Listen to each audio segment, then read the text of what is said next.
ಯಾರ್ಯಾರೆಲ್ಲ ಇವತ್ತು ಒಡ್ಡಳ್ಳಿಗೆ ಉಚ್ಚಮ್ಮ ತಾಯಿ ದರ್ಶನಕ್ಕೆ ಬಂದಿದ್ರಿ ಕಾಮೆಂಟ್ ಮಾಡಿ. ಇವತ್ತು ದೇವಸ್ಥಾನಕ್ಕೆ ಹೋಗಿದ್ವಿ, ಅದೇ ದೇವಸ್ಥಾನದಲ್ಲಿ ಪೂಜೆನೇ ನಡೆದಿರ್ಲಿಲ್ಲ. ಯಾಕೆ ಅಂತ ಗೊತ್ತಾ?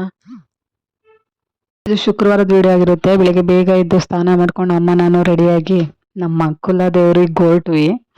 ಈ ಕಡೆ ಕಾಣಿಸ್ತಿದ್ಯಲ್ಲ, ಇದೆಲ್ಲ ಅಡಿಕೆ ತೋಟ ಮತ್ತೆ ಇದು ಕಬ್ಬಿನ ತೋಟ ಎಲ್ಲ ನಮ್ದೆ. ಹಂಗಂತ ಏನು ಅನ್ಕೋಬೇಡಿ, ಸುಮ್ಮನೆ ಹೇಳ್ದೆ ಅಷ್ಟೇ.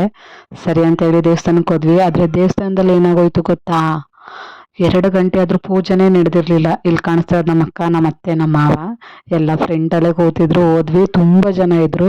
ಯಾಕೆ ಇವತ್ತಿನ್ನ ಇಷ್ಟೊಂದು ಜನ ಇದ್ದಾರೆ ಅಂತ ಅನ್ಕೊಂಡ್ರೆ, ಊರಿನಲ್ಲಿ ಯಾರೋ ತೀರೋಗಿದ್ರು ಅಂತ ಹೇಳಿ ಇನ್ನ ಪೂಜೆನೇ ನಡೆದಿರಲಿಲ್ಲ. ಸರಿ ಅಂತ ನೋಡಿದ್ರೆ ಈ ಕಡೆ ಆರ್ಕೆಸ್ಟ್ರಾ ಸ್ಟಾರ್ಟ್ ಆಗ್ಬಿಟ್ಟಿದೆ.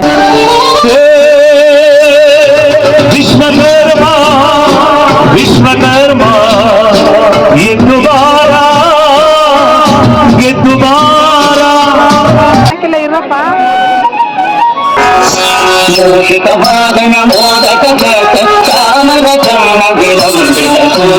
ಸನ್ಮಾನ ಮಾಡಿದ್ರು ಗೌಡ್ರಿಗೆ. ಎಂತ ಸಾಂಗು ಅಂತೀರಾ ನೋಡಿ ಒಂದ್ಸಲ.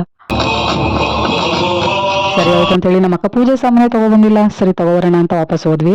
ಬಂದು ನೋಡಿದ್ರೆ ಇಷ್ಟು ದೊಡ್ಡ ಕ್ಯೂ ಆಗ್ಬಿಟ್ಟಿದೆ ದೇವಸ್ಥಾನಕ್ಕೆ. ಈ ರಶಲ್ಲಿ ಹೋಗಿ ಪೂಜೆ ಅಂತ ಮಾಡ್ಸೋಕ್ಕಾಗಲ್ಲ, ದೇವ್ರು ನೋಡೋಕ್ಕಾಗಲ್ಲ ಅಂತ ಹೇಳಿ ನಾನು ಸೈಡಲ್ಲಿ ಹೋಗಿ ಕೂತ್ಕೊಬಿಟ್ಟೆ. ಅಮ್ಮ ಹೋಗಿ ಪೂಜೆ ಮಾಡಿಸ್ಕೊಬಂದ್ರು. ನಾನು ಹೋಗ್ಬಿಟ್ಟು ಹಂಗೆ ಸುಮ್ಮನೆ ಮುಂದೆ ಒಂದು ವಿಡಿಯೋ ಮಾಡ್ಕೊಂಡು ಬಂದೆ. ಸರಿ ಆಯಿತು, ಊಟಕ್ಕಾದ್ರೂ ಹೋಗೋಣ ಅಂತ ಊಟಕ್ಕೆ ಹೋಗಿ ನೋಡಿದ್ರೆ ಫುಲ್ಲು ರಶ್ಶು. ಅಲ್ಲೂ ಊಟಕ್ಕೆ ಕೂತಿರ್ತಾರಲ್ಲ ಅವ್ರ ಹಿಂದೆ ಒಬ್ಬೊಬ್ರು ನಿಂತಿರ್ತಾರೆ. ಸರಿ ಆಯಿತು ಅಂತ ನಿಂತ್ಕೊಂಡು ಅಮ್ಮನ ಹೋಗಿ ಅದೇ ಥರ ನಿಂತ್ಕೊಬಿಟ್ಟಿದ್ದಾರೆ. ಸರಿ ಆಯ್ತು ಇನ್ನೇನು ಮಾಡೋಣ ಅಂತ ನೋಡ್ತಾ ನಿಂತಿದ್ದಾರೆ. ನನ್ನ ಬಂದು ನಿಂತ್ಕೊಂತ ನಮ್ಮಮ್ಮ ಬೈತಿದ್ದಾರೆ. ಸರಿ ಆಯಿತು ಅಂತ ನಾನು ಹೋಗಿ ನಿಂತ್ಕೊಂಡೆ. ಕೊನೆಗೆ ಅವ್ರದ್ದೆಲ್ಲ ಊಟ ಆಯಿತು. ನೆಕ್ಸ್ಟ್ ಹೋಗಿ ನಾವು ಕೂತ್ಕೊಂಡ್ವಿ.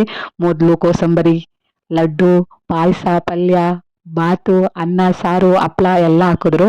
ಮತ್ತೆ ಮಜ್ಜಿಗೆ ಅನ್ನ ಲಾಸ್ಟಲ್ಲಿ ಎಲ್ಲ ತಿಂದು ಮತ್ತೆ ದೇವಸ್ಥಾನ ಹತ್ರ ಬಂದ್ವಿ. ಫುಲ್ಲು ಫ್ರೀ ಇತ್ತು. ಆರಾಮ್ಸೆ ಒಂದು ವಿಡಿಯೋ ಮಾಡ್ಕೊಂಡ್ವಿ. ದೇವ್ರ ಹತ್ರ ಏನು ಬೇಡ್ಕೋಬೇಕು ಬೇಡ್ಕೊಂಡು ಸರಿ ಅಂತೇಳಿ ದೇವ್ರಿಗೊಂದು ಕೈ ಮುಕ್ಕೊಂಡು ಆಮೇಲೆ ಸರಿ ಆಯಿತು ಅಂತ ಹೇಳಿ ಮನೆಗೆ ಹೋಗೋಣ ಅಂತ ಹೊರಟ್ವಿ. ಮನೆಗೆ ಹೋಗ್ತಿರ್ಬೇಕಾದ್ರೆ ಹಂಗೆ ಒಂದು ವಿಡಿಯೋ ಮಾಡ್ಕೊಂಡೆ. ಅಮ್ಮ ಬೈತಿದ್ರು, ಹೇಳ್ದೆ ವಿಡಿಯೋ ಮಾಡ್ತೀಯಲ್ಲ ಅಂತ. ಸರಿ ಅಂತ ನಾನು ನುಗ್ಗಾಡ್ಕೊಂಡು ಸುಮ್ಮನೆ ಅದೇ. ಆಮೇಲೆ ಸುಕ್ಸಿದೆ ಇರು, ಒಂದು 5 ನಿಮಿಷ ಕೂತ್ಕೊಳ್ಳೋಣ ಅಂತೇಳಿ ಅಮ್ಮ ಅಲ್ಲೇ ಕೂತಿದ್ರು. ಸರಿ ಆಯಿತು ಅಂತ ನಾನು ಗಾಡಿ ಎತ್ಕೊಬಂದೆ. ಮತ್ತೆ ಜಾತ್ರೆಗೆಲ್ಲ ದೇವಸ್ಥಾನಕ್ಕೆ ಬಾಯ್ ಬಾಯ್ ಹೇಳಿ ಹೋಗ್ತಿದ್ವಿ. ಆದರೆ ಇಲ್ಲಿ ಜ್ಯೂಸ್ ಕುಡಿಯೋಣ ಅಂತ ನಿಲ್ಸಿದ್ವಿ. ಆದರೆ ಇಲ್ಲಿ ಒಬ್ರು ಕಾಮೆಂಟ್ ಕೊಡ್ತಿದ್ದಾರೆ, ಸಖತ್ತಾಗಿದೆ ಅಂತ ಕ್ರೆಡಿಟ್ ಕೊಡ್ತಿದ್ದಾರೆ. ನಮ್ಮಮ್ಮ ನೋಡಿದ್ರೆ ಸ್ವಲ್ಪನೂ ಚೆನ್ನಾಗಿಲ್ಲ ಅಂತ ಚೆಲ್ತಿದ್ದಾರೆ. ಸರಿ ಫಿಶ್ ಆದರೂ ಕೊಡ್ಸಮ್ಮ ಅಂತ ಹೇಳಿದ್ರೆ ಎಲ್ಲ ಅಂಗಡಿನೂ ಕ್ಲೋಸ್ ಆಗೈತೆ, ನಡಿಬೇಡ ಅಂತಂದರು. ಸರಿ ಆಯಿತು ಅಂತ ಅಲ್ಲಿಂದ ನಮ್ಮ ಮತ್ತೆ ಮನೆಗೆ ಬಂದ್ವಿ. ಅಲ್ಲಿ ಬಂದು ಕಾಫಿ ಕುಡ್ಕೊಂಡು ಮತ್ತೆ ನಮ್ಮ ಮನೆಗೆ ಹೋಗೋದ್ರೊಳಗಡೆ 7 ಗಂಟೆ ಆಗೋಗ್ಬಿಟ್ಟಿತ್ತು. ಸದ್ಯಕ್ಕೆ ಸುಸ್ತಾಯಿತು ಅಂತ ಹೇಳಿ ಬ್ಲಾಗ್ನ ಎಂಡ್ ಮಾಡಿದ್ವಿ. ಇದು ನಾನು ಮಾಡ್ತಿರೋಂಥ ಫಸ್ಟ್ ಬ್ಲಾಗ್ ಆಗಿದೆ. ಎಲ್ಲರೂ ಸಪೋರ್ಟ್ ಮಾಡಿ.